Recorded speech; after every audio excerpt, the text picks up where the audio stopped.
नमस्कार दोस्तों, बहुत बहुत स्वागत है आपका अपने YouTube चैनल हिंदी साहित्य 071 में।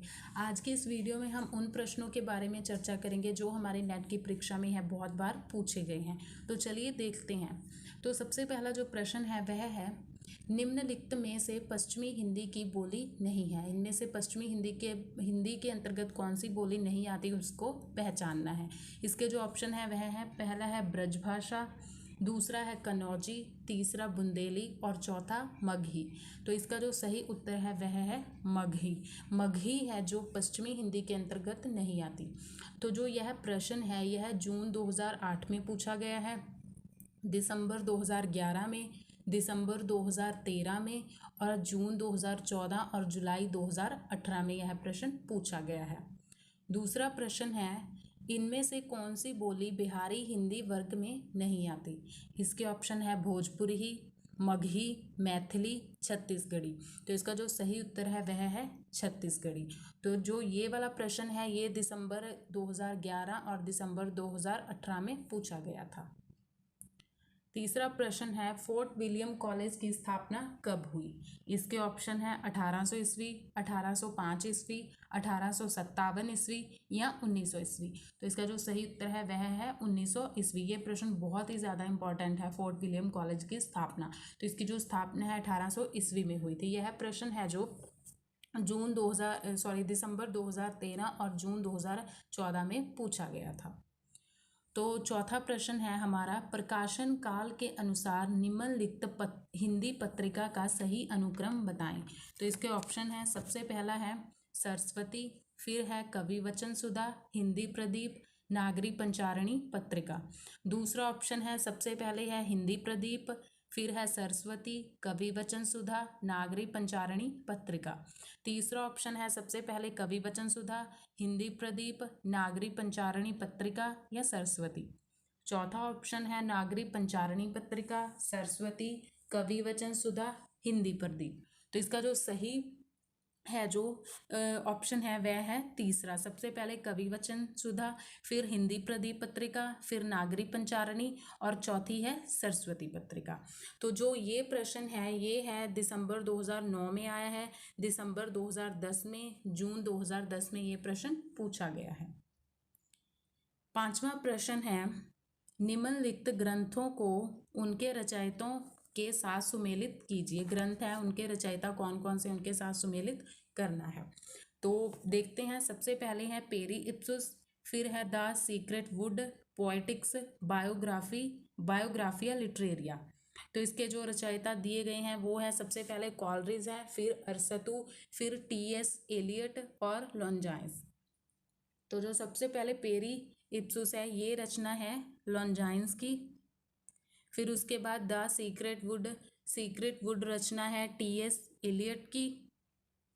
पोएटिक्स आ जाती है अरस्तू की। और चौथा है बायोग्राफी लिटरेरिया, ये है कॉलरिज द्वारा लिखी गई पुस्तक है, ग्रंथ है। ये जो प्रश्न है ये जून 2010 में पूछा गया है, दिसंबर 2008 में पूछा गया है, जून 2011, जून 2015 और जून 2019 में ये प्रश्न है जो पूछा गया है। उसके बाद नेक्स्ट प्रश्न है हमारा, निम्नलिखित कहानियों को उनके रचनाकारों के साथ सुमेलित कीजिए। कहानियां हैं, सबसे पहली कहानी है गुलाब राय, 11 वर्ष का समय, पंडित और पंडितानी, कुंभ में छोटी बहू। तो इसके जो रचनाकार दिए गए हैं वह हैं, सबसे पहले है मास्टर भगवान दीन, फिर है गिरिजा दत्त वाजपेयी, रामचंद्र शुक्ल, किशोरी लाल गोस्वामी और पांचवें हैं बंग महिला। तो देखते हैं इनके सही ऑप्शन क्या है।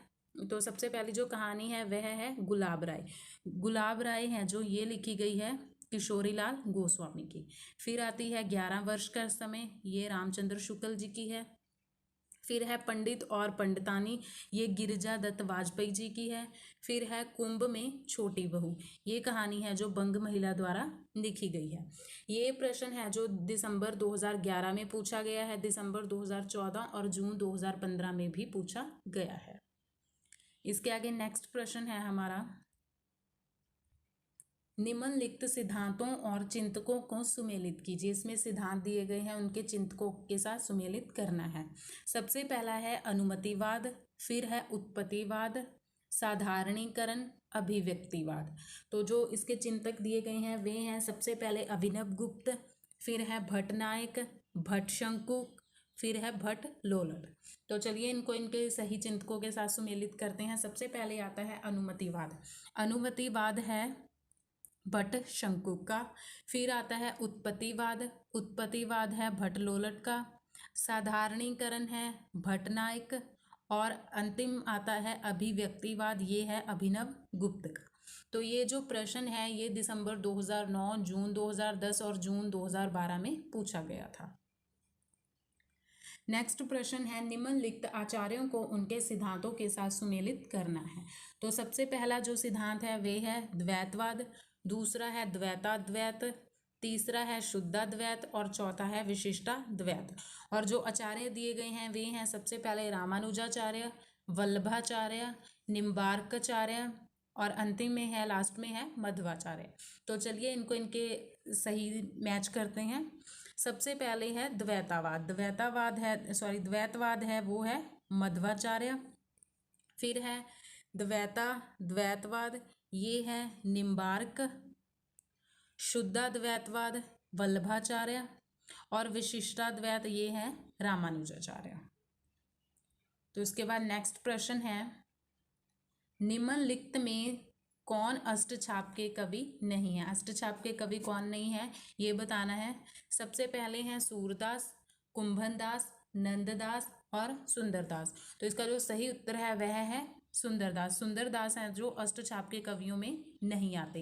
ये प्रश्न दिसंबर 2012 और जून 2014 में पूछा गया है। उसके बाद लास्ट प्रश्न है हमारा, प्रश्न है निम्नलिखित वर्गों में काल क्रमानुसार आचार्यों का कौन सा क्रम सही है। काल के अकॉर्डिंग है जो इनको है जो सीक्वेंस वाइज लगाना है। तो चलिए देखते हैं। सबसे पहला है मम्मट, दंडी, भामा, आनंदवर्धन। दूसरा है दंडी, आनंदवर्धन, मम्मट और भामा। तीसरा है भामा, दंडी, आनंदवर्धन और मम्मट। चौथा ऑप्शन है आनंदवर्धन, भामा, मम्मट और दंडी।